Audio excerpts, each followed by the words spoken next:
2020, this year, is a very special year. But Maggie, how many years have you been here now with?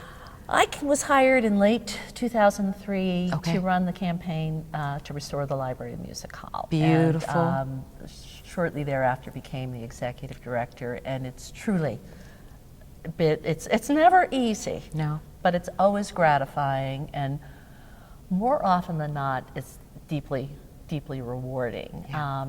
And certainly coming up with programs that tie into things that are happening. I think you're leading to something there. 2020. 2020. Special year. Very special year. All year long, there's programming around a theme. Why don't you Yes. talk about Well, that? Yeah. I love milestones. They tie us into other things, but this one really resonates. 2020 is the 100th anniversary of women's suffrage. And still sort of boggles my mind that when people were voting about the merger of Carnegie, women didn't have a say in that matter. They didn't get the vote until 1920. But we are celebrating as a library, as a music hall, as a Civil War room, a historic site, this rather momentous milestone. The actual date when the 19th Amendment was ratified is August 18th, and we have a reception going on. August 18th was the women's right to vote. That Yes, was that the was actual... Tennessee joined. It was the 36th state. You need 2/3 of the states to ratify a constitutional amendment. The amendment was actually passed by Congress on June 4th, 1919, and I'm proud to say that Pennsylvania was the 7th state to jump on just 2 weeks later. We ratified the 19th Amendment on June 24th, 1919, but it was Tennessee that made it happen. And it was a nail biter right up to the end. And by the way, one of the things you'll see on our carnegie.org website is a recommended reading list. And one of the things I would like to recommend, you talk about films, there's 2 fabulous movies that you can check out of our library, any library, Iron Jawed Angels and Suffragette, about the suffrage movement. Real eye-openers. This is not something, it's very much like the civil rights movement. It was brutal. It was brutal. I mean, our foremothers Yeah. really did go through the jaws of hell Yeah. for this very basic right. And I've always identified as a feminist. I'm well-read. I went to a women's college, etc. Until I caught this movie on HBO, I was kind of in the dark as to the extent of what people went through. The courage they had to have and what they endured, the violence. Exactly. Yeah. But we are celebrating with a year of programming on all levels, and I'll turn it over to Melanie again to talk about the performance series she's put together. Yes, talk about the performance series for Excellent. the Women's Year. So our performance series is called the Women's Hour. It's centered around Devoted. So that'll be a beautiful acoustic classical performance on our stage. Our first is your performance, Jessica. The Lady Swings. We are featuring music by Maxine Sullivan. That's right. And the women that she inspired. We should turn this one over We to should you turn this over to to talk about Maxine. And I think a lot of people forget about Maxine Sullivan, although they remember Louis Armstrong's name. And they came up at the same time, right? They were in the same.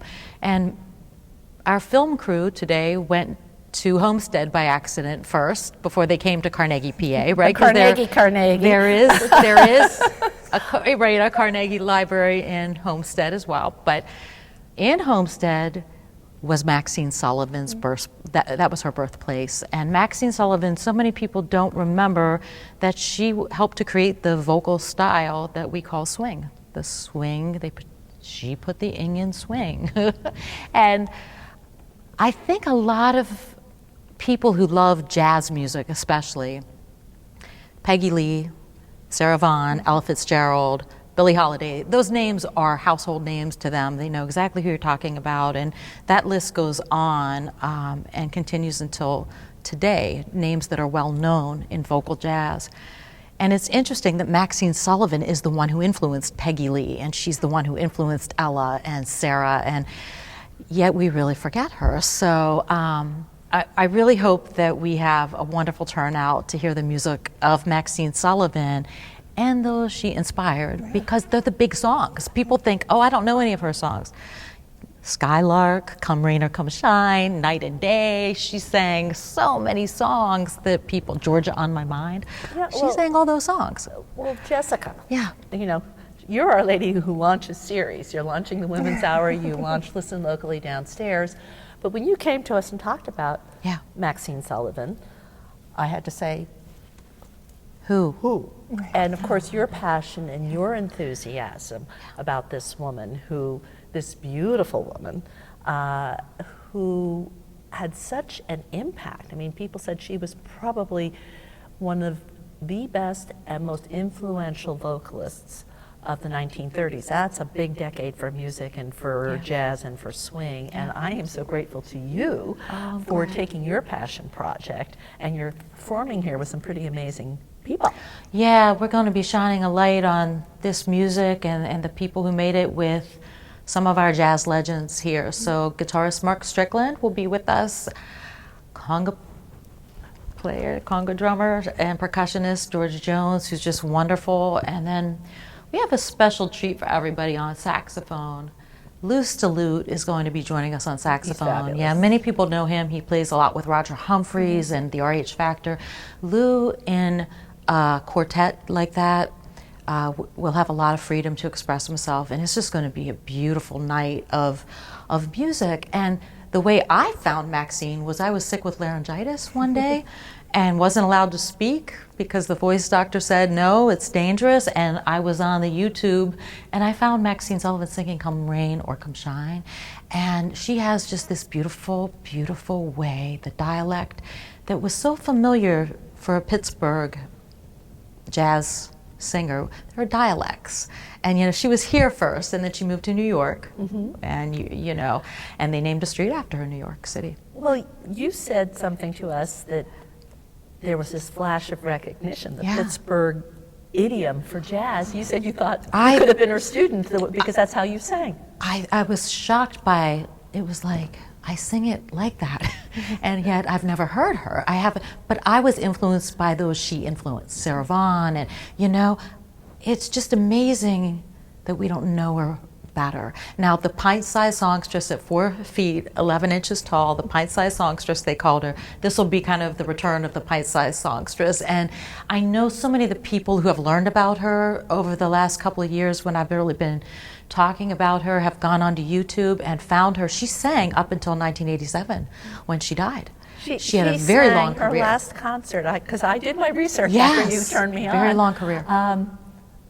She died of lung cancer, but her last concert was 1 month before her death, which, you know, 1 month before your death for any reason, but lung cancer, what a singer she must have been and how she must have loved her craft. Yes, Yes, yes. yes. And so there's going to be something for everyone in that show, but now you have some other beautiful shows coming after this first. And talk about what's coming. Sure. So the Lady Swings is Friday, March 6th, 7:30. Tickets are available at our website, carnegie.org. Next will be Devoted on May 1st. Okay. Which is also our 119th birthday. It's our birthday as well, yes. Fun. Oh, that's beautiful. Anniversary, whatever.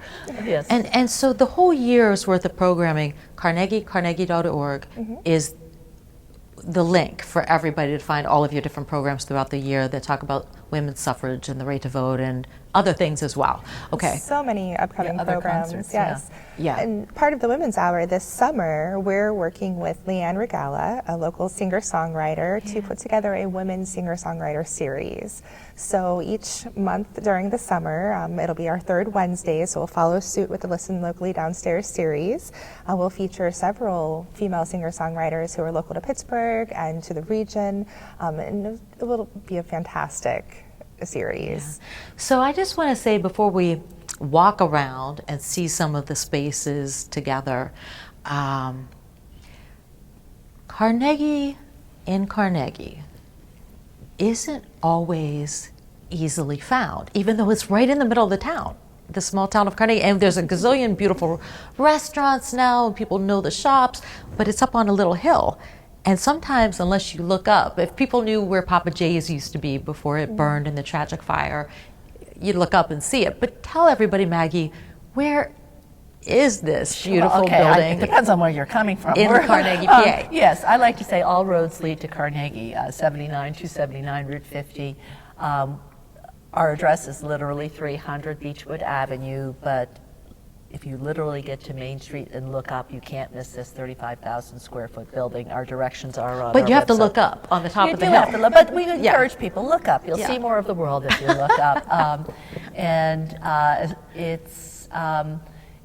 I think it's just the confusion, really, that when you say Carnegie, people might think Oakland, people might think somewhere else. Right. I like to say, move over Oakland, move over Squirrel Hill, move over Carnegie Hall in New York. We are the Carnegie, with an acoustically superb music hall that's literally located where Broadway meets Main Street.